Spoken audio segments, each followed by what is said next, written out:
Looks like they turned off the SIF. Great. Let's get to that emitter.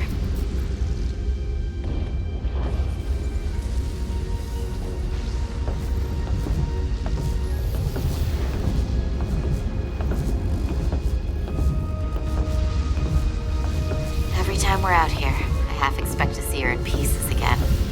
She's still got some scars on her. It adds character. When I joined Starfleet, all I wanted was a ride out of town. But this isn't exactly how I pictured it. On the outside of the ship? No. Sometimes it feels like we're just part of the machinery.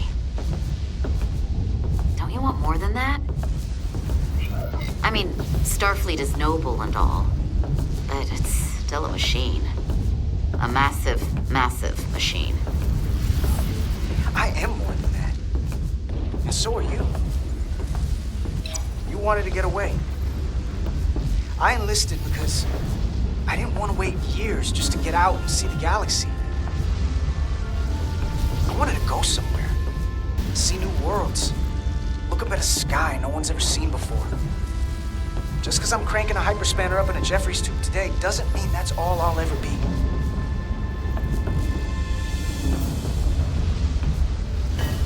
Diaz to Commander Chovak. We are at the SIF emitter. Acknowledged. You may proceed with the recalibration.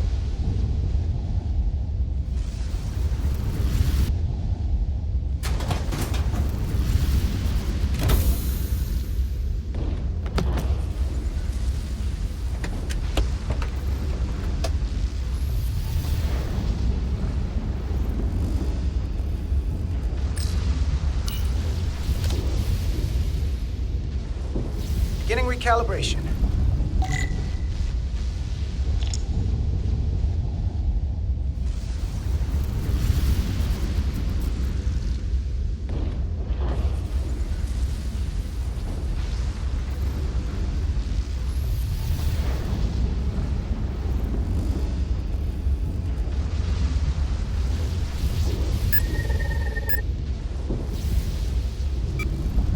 Looks good. That wasn't so hard.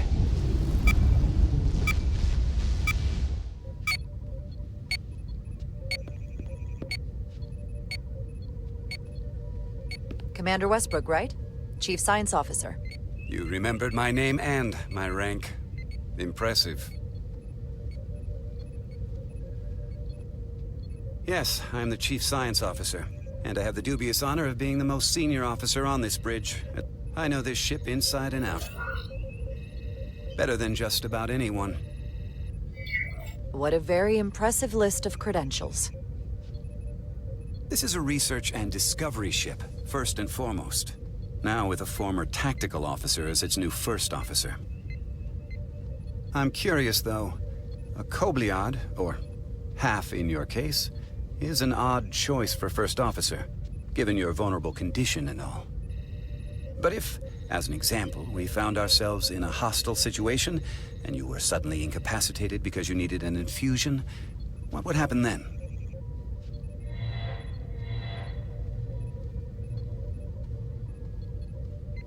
You'd leave Captain Solano without an XO. Granted, that would be a worst-case scenario, but not outside the realm of possibility. Captain Solano's familiar with my condition. I'm sure it factored into his decision. So I'd have to say it's not a problem. But we should probably have a contingency plan just in case. Listen, can I be blunt, Commander? I see no reason to stop now. Commander Sutherland, your predecessor, was one of the best first officers in all of Starfleet. His record was impeccable and his reputation was without equal. I mean no disrespect, but the shoes you're stepping into are almost impossible to fill. He was loved by the crew. And he was one of my closest friends. So I can only hope that you'll live up to expectations. Hey, we just met. You might like me after you get to know me. They say familiarity breeds contempt, but who knows? Seeing as Captain Solano is on the starbase, let me give you an update on this ion storm we're flying into.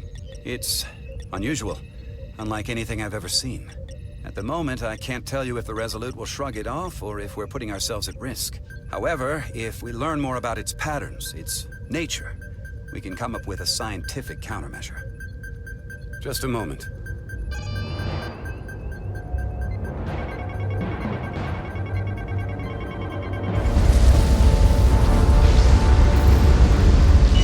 We've got a massive energy wave inbound. On screen.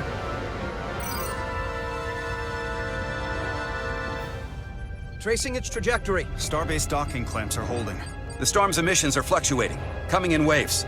And if my projections are right, we're about to get hit by a wideband burst of ionic energy. Like a tsunami. I'm reading power abnormalities all over the ship. Estimated time to impact, 2 minutes. Red alert. Aye.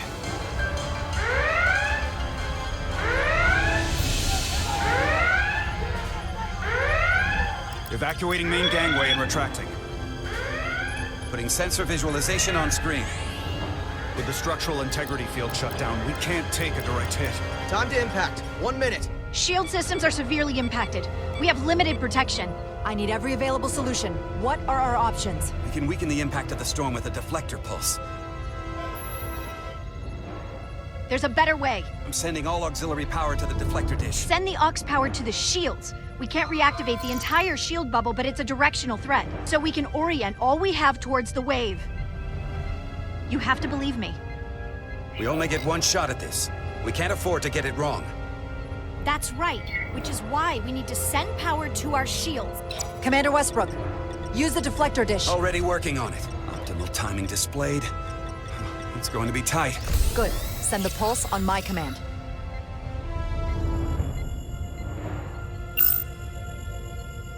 Now. We got it! This is it! All hands, brace for impact.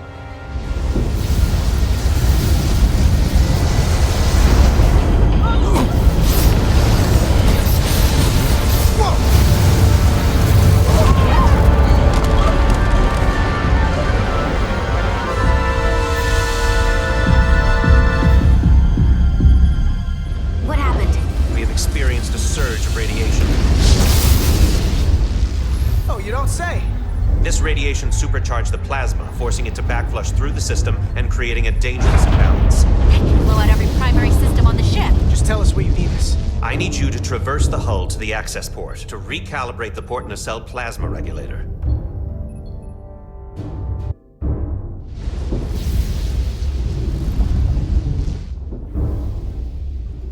We've reached the first access point. Understood. Do you see the override for the level 1 failsafe circuits?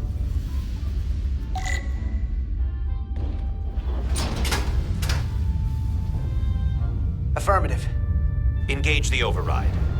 It should allow us to stop the EPS flow to the warp engine without triggering an automatic core shutdown.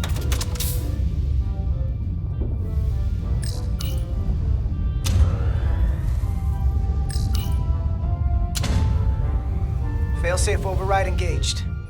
Are you sure? I am registering some crosstalk in the bypass circuit. We need to route the signals so they don't interfere with each other.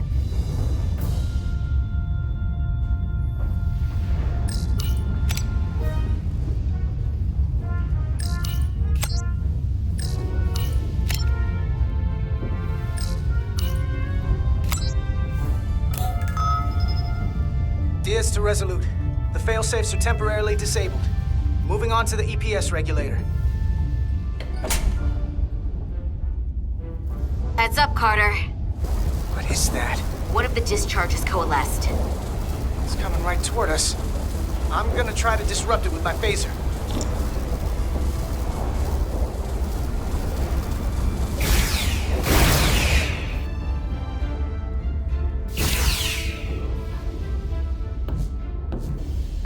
So we gotta climb up the pylon.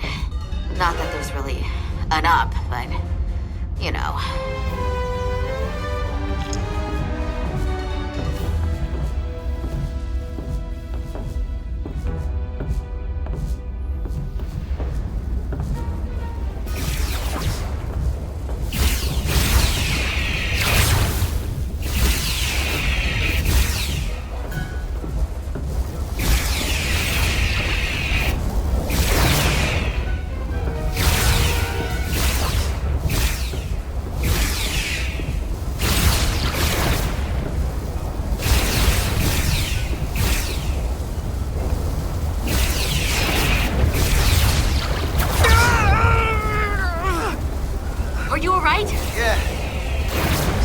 most of it. Just snuck up on me. That damaged your suit. Energy damage was down 60%. We're almost to the regulator.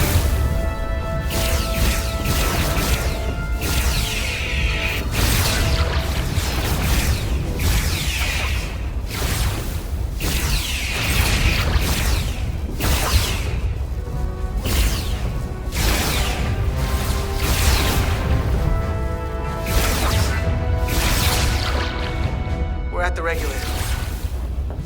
Opening the access panel. I am now halting the EPS flow to the port nacelle. We have little time before it causes an overload in the engine. You must work efficiently.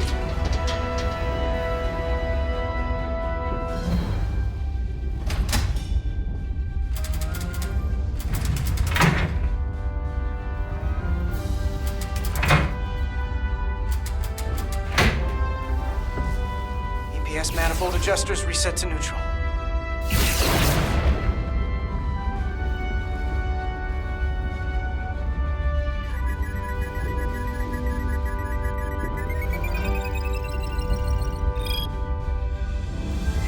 EPS lines to the port warp engine are back in balance. Almost done. Once I cycle the manifold nozzles, Chobak.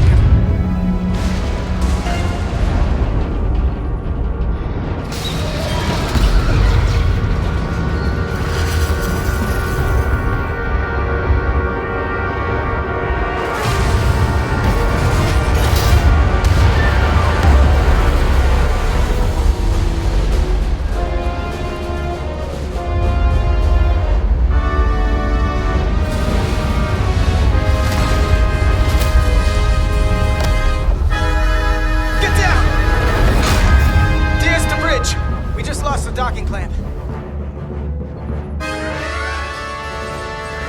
got a lot of debris coming down. Hull vibrations, too. We can't finish the EPS regulation in these conditions. Please advise. We have to release the ship from that other docking clamp or the hull will be ripped apart. There's a problem. The clamps are supposed to disengage automatically in an emergency, but it's not working. Not working. What are our options? The docking clamps are fitted with exploding bolts for an emergency release. We've got crew out there. That'd be like setting off a bomb next to them. Maybe there's another way. Starbase is hailing us. Put him through. Resolute, the remaining mooring arm is failing. You need to disengage from the starbase now. The damage to the station will be catastrophic. The docking clamp isn't functioning. We're exploring our options. The option is to detonate the emergency release. Commander, hear me out. Reverse the polarity of the hull, which theoretically will repel the docking clamps. And repel the engineering crew right off the hull into the storm. This is Captain Solano. Put me on screen. Go ahead. Captain, we have a situation. Commander, what are you doing? Blow the bolts on the docking clamp. The captain doesn't know the whole story. I'm giving you an order. Jara? Captain, you brought me here because you trusted me. Can you trust me now? You better be sure you make the right decision. The captain made himself quite clear. They're gonna get hammered with debris out there. Reverse the polarity. There is protocol. And there are lives. Starbase, stand by. We're gonna flip hull polarity to disengage the clamps. Yes, Commander.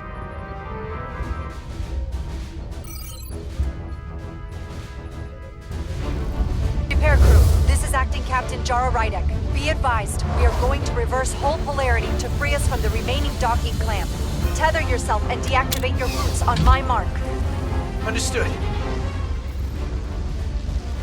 8, 7, 6, 5, 4, 3, 2, 1.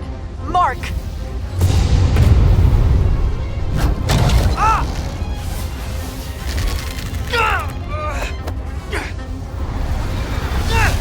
Grab my hand! I got you. Thank you.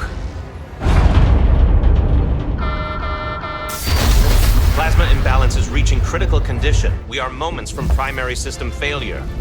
I got it.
I got you. Petty Officer Etzelar's hurt and unconscious. I'm gonna have to tow her back to the airlock. Mr. Diaz, the situation has changed. You are at risk of triggering a substantial electromagnetic arc if you approach the main hull the way you came. But Commander, the way we came is the nearest airlock. There is an auxiliary hatch near you on the far end of the pylon. You must bring Miss Etzelar there to access the interior. Roger that. Go in there now.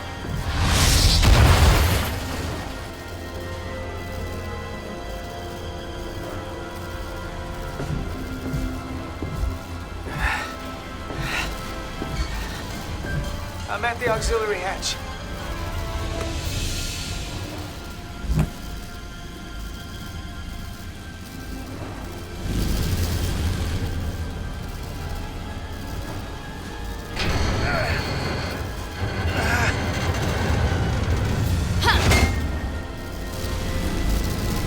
You go first. What? Let me save your neck this time. No time to fight me on this. Get in there! Not on your life. Let's not let it come down to that.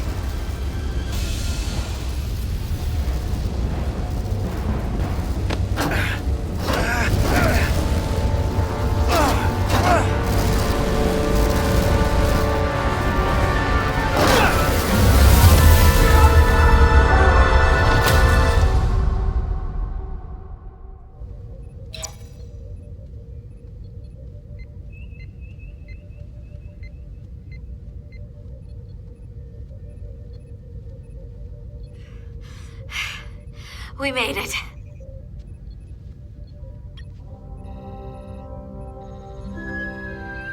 They're safe, bringing the SIF fully online. Do it.